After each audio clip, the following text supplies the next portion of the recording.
Louis Lovio stood on the rooftop, the vibrancy of the city beneath her a stark contrast to the darkness that had consumed her for centuries.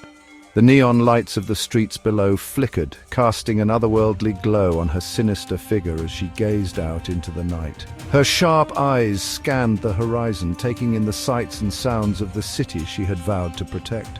As a member of the mission, a secretive society, Louis Lovio was dedicated to maintaining the balance between their missions and the supernatural realm. Louis Lovio had always prided herself on her skills, but tonight she was uneasy. Louis Lovio stood on the rooftop, her eyes sharp and vigilant. As the foreboding feeling in the pit of her stomach grew stronger, Louis Lovio knew she had to act. She decided to set up at the stakeout area. Hours turned into long, restless minutes as she blended with the shadows, her senses heightened as she waited for any sign of trouble. This was her city to protect, but tonight, something felt off. Then, as the clock struck midnight, it happened. A figure emerged from the shadows, her presence ghostly and ethereal. Louis Lovio's heart raced as she recognized the woman from last night. This was the catalyst, the moment that would set Louis Lovio on a collision course with the unknown, a threat that could unravel everything she held dear. How did she produce that door?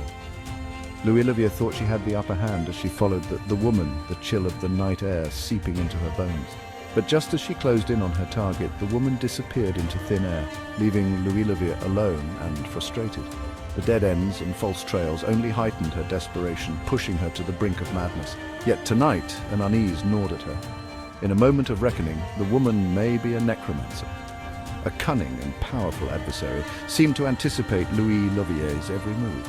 She knew Louis Lovio was there at every turn.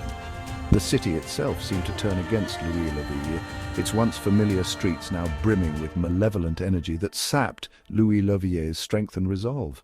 The necromancer cornered Louis Lovio in a decrepit alley, her dark laughter echoing off the walls like a death knell. With a wave of her hand, she unleashed a wave of dark energy that sent Louis Lovio crashing to the ground.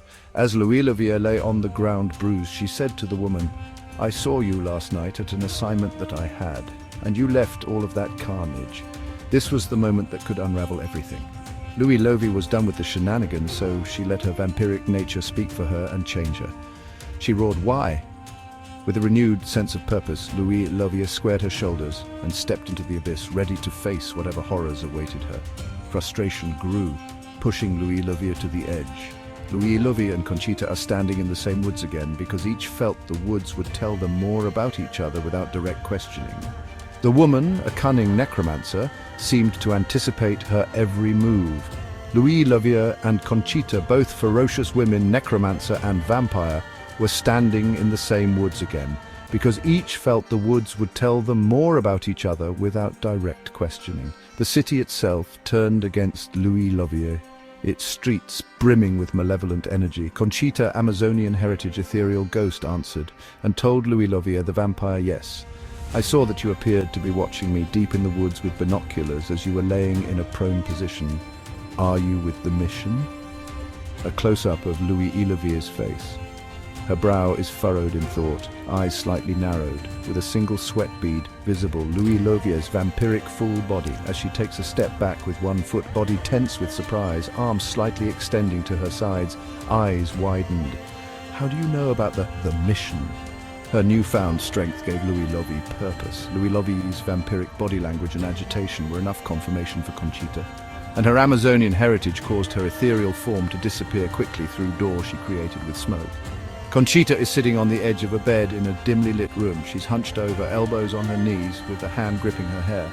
Her eyes are wide and her brow is furrowed, showing worry. The room is sparsely furnished, suggesting a temporary or covert location. The scene goes back to a wider shot of the dimly lit room, but this time Conchita, ferocious Amazonian heritage, is pacing back and forth, hands clasped behind her back. She looks agitated and restless. Through the window behind her, we see a sliver of the red blood moon. Conchita has stopped pacing in the moonlit room and is now looking directly ahead. Her expression is one of focused, simmering anger, with a sharp glint in her eye. Her hands are now clenched into fists, a flashback panel styled as a memory. It shows Conchita in the woods from the previous night, a blurred image of a figure hidden amongst the trees, the woman in the background. Conchita is a darker, more shadowed silhouette in the foreground with a weapon in her hand.